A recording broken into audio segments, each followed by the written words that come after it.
My grandma came to this country with a pyramid in her pocket. Sunflower seeds to plant a bloodline. Native tongue curls sharp around the atmosphere, head wrap and juju as long as the Mississippi is deep. Passed from a maroon heritage, she, with eyes boiling determination, she the wind, the howl of a forever, the curse and gift held like siblings in her left breast, who be the matriarch of this black magic, the gleam on the point of a needle, shouts and screams dancing to the cumbersome shadows of the city, my past in her stomach, so serenely suspended, silver shimmering spears, 7 soft sycamore sap sealing her energy at the corner of doors, deliberate diamond dawning over the blue blood orange horizon. Jamaica made a woman beyond woman. So she birthed my mother and 9 other children before making this pilgrimage. Divorced 2 would-be lovers and put 1 in the ground. He thought his hands were as fast as God's mind. She proved him wrong, however. Healing in her bones, bountiful and beaming, sat me on a table and spoke to me this speech fashioned on mangoes and June plums, star apples and coconut water. She slept on a bed of machetes. I love her sacrifice. Loved being stuck to her feet, listening to her stories. As a little girl, she moved mountains with this language, made dragons cry with the look of mother. Obi, a woman, my grandma, rain dancer to the stars. She told me if I love sweet and often, no Pepsi. She told me to love sweet and often, take in everything, so that one day when this burden of this pyramid I carry in my pocket is placed on your shoulders, you will know how to go to the kitchen and walk this Obi. I know how to dance for the stars. I love her. Behind these mics, I swear, I have a pyramid in my pocket and I am here the way my grandma is casting these spells. And if you ask me what makes me so special, I will tell you without ever batting a bumper-clad eye that my granny came to this country with a pyramid in her pocket and heaven on her breath. Welcome to Grace Underground. We are here with Peter Rainmaker Seaton. What's up, Peter? How you doing? I'm good. I want to talk a little bit more about how you really believe in writing a poem a day or more than a poem. You've been through a lot on a personal level, like we all have, but I think that you've found a way to channel it into your work. Right. And this 5 poems a day, up to 8 poems or whatever. How do you just brainstorm? I mean, what is that process like? I sit down, and the first thing that comes into my mind, and it's just I say it like that because that seems like the easiest way. Right. It's a little bit more complicated than that, but it just comes naturally to me sometimes. Now you've done a lot of work. You've done a lot of slams. Mm-hmm. But your first slam, I know you briefly told me a little bit about it before, but tell me again what happened with that whole situation. The first slam, what happened was I would go to the New York and you do an open room slam. Which is a New Yorican. Which is a New Yorican Poetry Cafe. Right. And you do an open room slam and the judges score you. And it's a little laid back versus Friday night. Mm-hmm. And if you win, you get an invite to Friday night. Mm-hmm. So I kept going and, wouldn't get into the second round, but I kept going. I went on Wednesday and went on Friday. You didn't give up, which is very important. And then Nathan saw me one night on a Friday night, and I think a slammer had canceled, and Nathan needed a slammer, to round out the whole competition. So he was like, yeah, I know you here Wednesday and you here Friday. You want to slam tonight? And I was like, sure. I said sure, but my heart was like, oh my God, it's Friday night. So I slammed and I won, and that was the first time that that I won a slam. But it's important to note that you did not give up. Right. I have a relentless spirit. Yeah, so, you do. You do. You don't give up very easily. Sometimes it's almost to a fault. Yeah. I don't think it's a fault, but that's good. Okay, so you should ask the people around me. I am not easy. So you've been doing poetry for 12 years now? Yes. When you book these shows in other cities, you're working with promoters, or you're working with bookers. What are some of your open mics? So sometimes the person that has the open mic has seen you, and it's like, well, what it's going to take to get you to come to my show. Okay. Word of mouth type of thing. Word of mouth type thing. And they, some of them are really upfront. They say, well, I got this for you, and you can sell CDs. Others, sometimes, they'll sell you the show, and then they'll get off the phone without ever discussing compensation. And people are funny about that. Some people feel like, they just do it because they need to do it, and they don't really ask for money and all that, and stuff like that.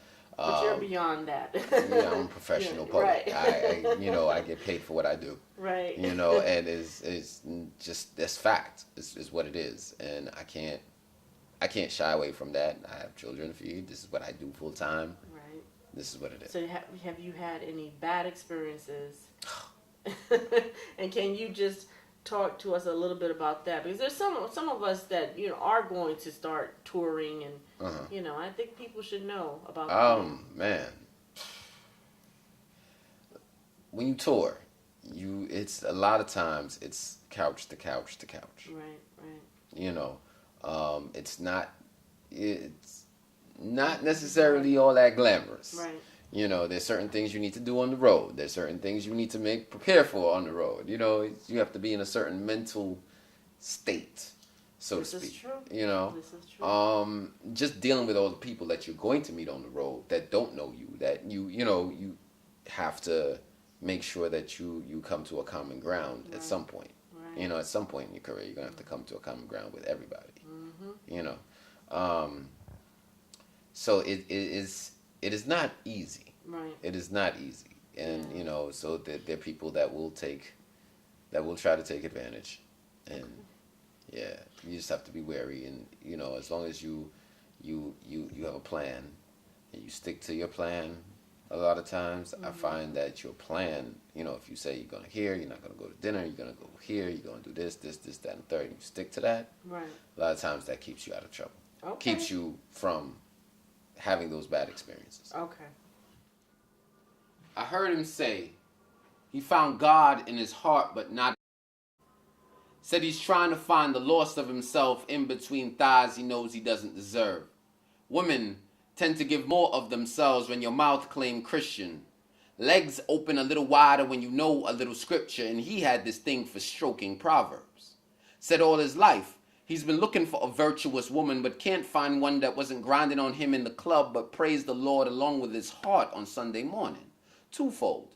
He knows his forked tongue won't get him to his destination, but when he is kissing her, after his lips have been smacking another woman's vaginal starburst, none of that really matters. Says he thinks it's the sensuality they crave. Nowadays, a man's hands seem to be made to grasp guns, so we touch supple skin like we're loading clips into nines, pull back the chamber to feel a rush up our spines. It could be tantamount to an orgy. Said it's ironic how every time he cheats, he feels like he let off shots. Feels like a porn site breathing, like a cracked up junkie morning, like a stripper with a PhD, but he says he cries like an abortion hanger.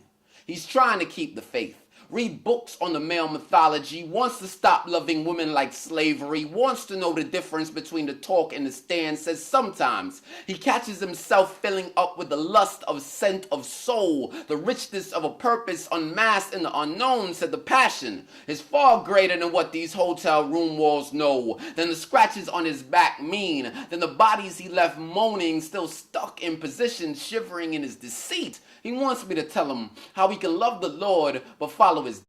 Said for years, he used to think that having faith of a mustard seed was convincing women to do. Said he's not really religious. Society told him to be. He grew up with whatever his parents believed. I said most of us do. What you're dealing with, all men go through at one point or another. We pretend to be something we are not. Some of us lie about the simplest of things. Others need a woman to validate their worth. Some are too cold to trust, so we make backup plans even though we can see the sincerity in their eyes, or be led by someone that doesn't know where they're going because he hasn't dealt with his past. I've been everything you've talked about and then some. Drove women crazy like I positioned myself right between their insanity and their pleasure, and my faith had nothing to do with it. Not the hunt or the conversation, it was the acceptance. Didn't see myself worthy of lasting the way two people become one person. How one dies and the other follows. How midnight found them lovers and the morning found them family. But brother, there comes a point when you must realize that you can't f them all. And love is too much of a precious heavy to be held with faulty fingers. What is give me some of the good, the bad, and the ugly of being a poet. I mean, I have my take on it that I'll list on my website, but I want to hear your take on it. The good is being able to express your art, right, and sharing a space with people that people don't necessarily get to see. Taking someone else from their stresses and maybe touching somebody. The bad, oh God, the bad part is, you deal with egos, you deal with a number of different people thinking and, just perceiving you in a certain light. And knowing, you're not necessarily, I am Peter Seaton, Rainmaker is my brand name for stage, but, off stage, I'm Peter Seaton, and people don't necessarily make that correlation, right? And then, the ugly. They want you to be Rainmaker at all times. And then the ugly, Yeah, the ugly is, Groupies. Groupies? Okay, what about your groupies? I had no more. Oh, you got rid of them? You had to open the stable door. I changed numbers a number of different times. Oh my goodness. So I mean, and it is real. Like it's, being out. I meet a lot of people. People call me to talk to me. Conversation, attracted to intelligence. It's a number of different things and certain things. But I have certain filters and certain things that I know where nah. But do you think it's because people look at you as kind of like a commodity? Like there's so much of a lack of intelligence, I think, out here, that when they finally meet someone that they can converse with and share ideas and write with, and maybe they're just latching on to you because they really miss that, or maybe, I don't know, they look at you as kind of an idol or someone that they want in their circle. Which is crazy because, I don't usually walk around thinking people look at me as an idol. Like, I'm just like, I have an underdog mentality at all times anyway. Yeah. So, if it's anything, it's like, I'm trying to make sure I'm okay in where I am. You know what I mean? So but you don't. I've seen, like, it's a topic where people don't really discuss much, and it's I've trial and error, made some mistakes, overstepped some boundaries. You know what I'm saying? In your friendships with people, in my friendships with people and stuff like that. So it's just me learning. You have to learn exactly who you are, what you are. What about yourself based on the fact that you're in this atmosphere that may be feeding a certain part of yourself that you don't really necessarily want to be fed. Right. So, and then, I'm coming to that understanding and taking steps to make sure that doesn't happen. Right. And that's when I do the one-on-one sessions with poets.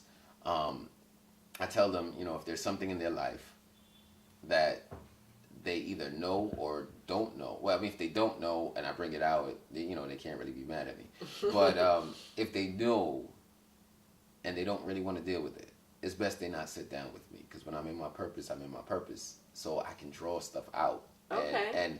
And I find that when I realized that, when I started doing workshops and I realized that about myself and about this gift that I have,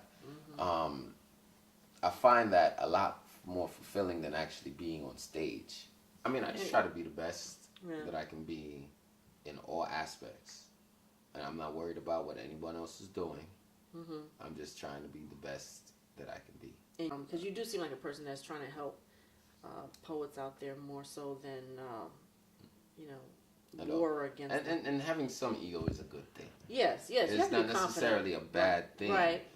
But it can, blow out of proportion. Everything in moderation. You know, drink appropriately, everything in moderation, you know? Okay. Yeah. I got you. She wasn't supposed to love me like this. Inebriated beyond the point of consumption. A four-leaf clover that wrote her name on my heart. Told me that things fall apart, but she would be there with the glue of her body, the hips of our sway through the world. She wasn't supposed to love me like falling bricks giving their all to the ground of my skin, the potholes of my eyes. She should have been one night, one chance to lose myself from the fondling this world puts our minds through. Found me a waterproof two-step with empty pockets. Asked me how long are you gonna continue stepping over pennies to pick up dollars. Said you can't hold back the star inside you with duct tape, confusing everyone that the silver they see is shining.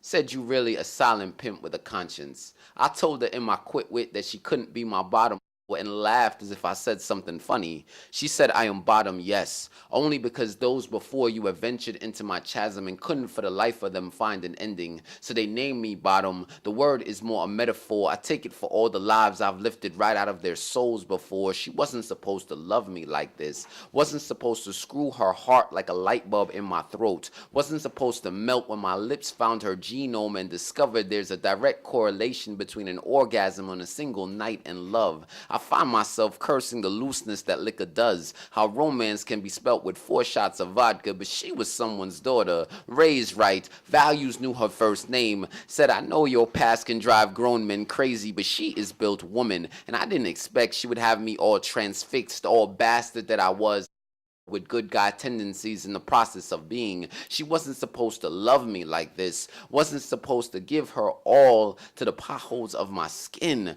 Wasn't supposed to melt when my lips found her genome and discovered there's a direct correlation between an orgasm on a single night and love. I find myself cursing the looseness that liquor does, how romance can be spelt with 4 shots of vodka, but she was someone's daughter.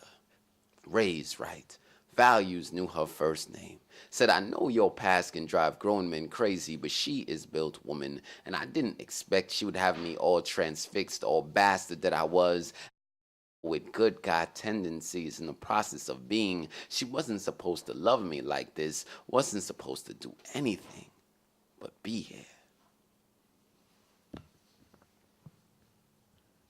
Men.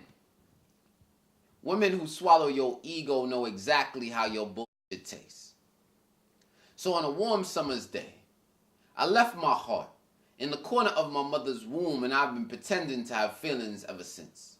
Strapped imaginary time bombs to my chest plate, toying with the combination, wondering if my explosion will be noticed like the difference in temperature when your skin is used to being 30 degrees. Been searching for enlightenment through poetry as if these words were never tainted, like heaven had stages, with judges that handed out nothing but 10s, because if you made it this far, you deserve nothing less. Been doing push-ups against the ground because in my world, the sky feels like it's falling, y'all. Realizing I've been absolute since Negroes were picking cotton, beyond what you call mad, insane to the touch of women who felt like their insides were prayers and could save me, but sweetheart, you can't cook whole meals when you're half a recipe. Burnt frankincense and myrrh every morning just to remember what sweetness smells like. Buried broken hearts in my mind. I've got graveyards in my sight, skeletons in my eyeballs, Jack Daniels in my spit, centipedes in my stride. Grew up in a 2-parent household but still felt like a bastard's baby. Demons addicted to blood oranges follow me around, asking me questions as if my pores got the answers for the different stages. Mislabel me a poet. I keep telling them I'm a writer, so I hit stages to prove it. Obsessed with lighter fluid, cause my memories keep asking me to burn them. Been walking like a heathen ever since I caught the pastor with Miss Henry's daughter. Felt like the church was an open target for suicide bombers, so I've been on my journey for the truth. In between the hungover and the homeless, between the depressed and the heroin addicts, between the trigger and the death certificate, between sex and the delivery room, I sit next to the homeless sometimes just to get a whiff of what reality smells like. Walk sure-footed over concrete because steps are the only thing that is for certain. My goal is to move forward like bullets, cock back my soul and step out with the hammer on pause like pause. Do you really think you want to with me when my appetite for destruction claim numbers like Katrina? Thought we were cousins with the amount of heartstrings we left in our wake. Wait, until a woman looks you in your eyes and tells you she'd rather slit her wrists than to love you, then have her call you and tell you goodbye, knowing you are too far away to do anything about it, listening to life be drained through fiber optics. So I spent a year setting souls on fire just to see how they'd react when I said I'm sorry, but I can't love you. Been trying to glue what's left of me back with some semblance of emotional cement. Mama, you keep thinking I'm gonna find Jesus, convinced my life is destined for greatness due to the fact that I almost exited life when I entered with underdeveloped lungs. I've been fighting for what you call normal since birth. Been keeping a track of these moments with scars in verse. Wake up to the smell of my own cyanide in my nostrils. Been nostalgic for the future ever since I was 7. Trying to keep track of all these swing-happy blades in my mouth. Hoping that one day, one bloody morning, I'll find the courage to say, dear mama, I really need my heart